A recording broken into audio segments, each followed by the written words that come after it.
Good evening, Life Groups. It's so stoked to be with you and get to talk through this whole issue of bravery and having a brave heart and really what it means to be a community that are of brave people, a brave community.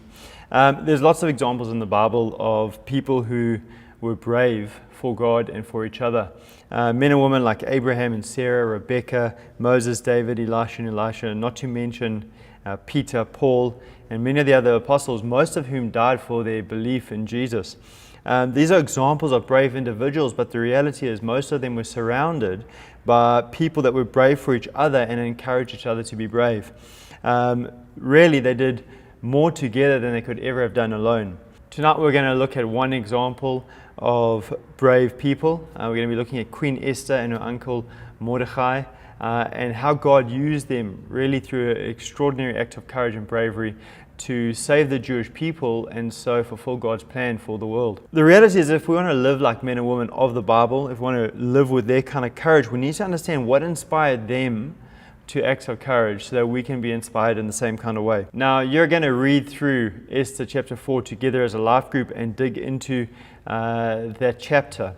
And really what you're going to be reading into is what brought them to the moment of courage, the moment when they decided to act, and it set in motion a whole chain of events that ultimately resulted in the Jewish people being spared and being saved so that God's plan could be used for them. And I'm just going to paint a picture of the first 3 chapters of this book, a little bit of the background so you understand the context in which you're reading. The Jewish people are in exile. They're outside of the nation Israel, living in a foreign land, and they're ruled by a man called Xerxes. This man's just become ruler of a vast empire, including the Jewish nation. And he starts off his reign, and in the early years, he has this incredible festival, like a feast, basically a celebration of how great he is. Awesome guy, really. And as a part of the celebration, at one point, he's so happy and he's having a great time, and he invites his wife to come, Vashti, the queen at the time, to come and appear before all his officials. He's basically showing off his hot wife.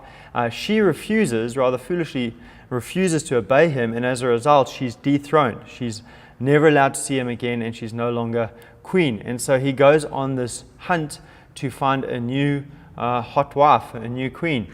And so he has this kind of beauty contest of sort, and they find the hottest ladies, maidens in the whole land, and eventually he ends up picking Esther, a young Jewish woman, to become his queen. Now, you got to understand that she's taken from a relatively simple, ordinary life. She's raised by her uncle, Mordecai, which means she's probably an orphan, and she comes into the palace of the most powerful man in the empire. She becomes his queen. She doesn't tell anyone that she's Jewish. In fact, Mordecai instructs her to protect her identity her racial identity as a Jewish lady, and so no one really knows what's going on. A little bit later, there's this guy called Haman who is made really the chief government official of the empire. So other than Xerxes himself, he's the most powerful man in the entire empire. Haman gets upset, gets furious, in fact, with Mordecai because Mordecai refuses to bow down to him. You know, for Jewish people, they only bow down to God. And so he refused to bow down to him, which resulted in Haman hatching a plan not just to kill Mordecai, but the entire Jewish nation. And you've got to ask yourself, what's at stake in this moment? You know, why is this such a big deal? I mean, they wanted to commit genocide. That's hectic enough. But you've got to understand that the Jewish people were in the middle of God's plan to bring Messiah and therefore redemption to the world. So Jesus Christ was going to come through the Jewish nation. So if this genocide happens and the Jews are completely wiped out, Jesus could never have come. And you've got to understand that behind this plot, it really is Satan at work to try and destroy the Jewish people. This was God's promise to King David hundreds of years earlier. It says in 1 Chronicles chapter 17. Furthermore, I declare that the Lord will build a house for you, that's for David, a dynasty of kings. For when you die and join your ancestors, I'll raise up one of your descendants, one of your sons, and I will make his kingdom strong. He is the one who will build a house, a temple for me, and I will secure his throne forever. I will be his father, and he will be my son. I will never take my favor for him, and as I took it from the one who ruled before you. I will confirm him as a king over my house and my kingdom for all time, and his throne will be secure forever. So God makes this promise to David that a king will come from his line and he'll sit on the throne forever. Now, obviously, that king is King Jesus, who comes from the line of David.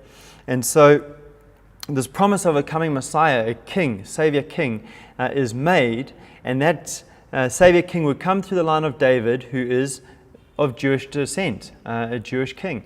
And so, if Haman and Satan succeed in destroying the Jewish people, Jesus could never have come. And not only that, Satan would have shown God to be a liar, because the promise he made wouldn't come to pass. He'd basically say, I'm more powerful than God. So there's a lot at stake in this moment.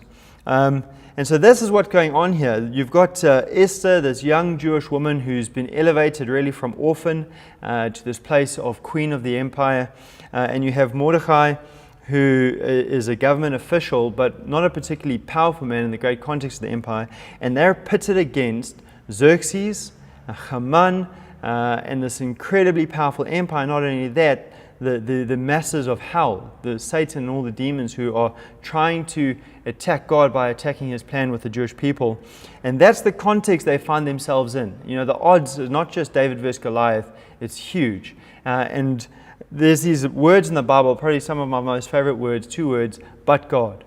And what we get is this great courage from Esther and great courage from Mordecai, which results in God overthrowing a plan for evil and saving his people. So why don't you read through Esther chapter 4 together now as a life group and try and understand what brought these guys to the point of bravery, to the point of courage, how they encouraged each other and inspired each other for bravery, and really what was going on in their hearts and their minds as they decided to take these steps.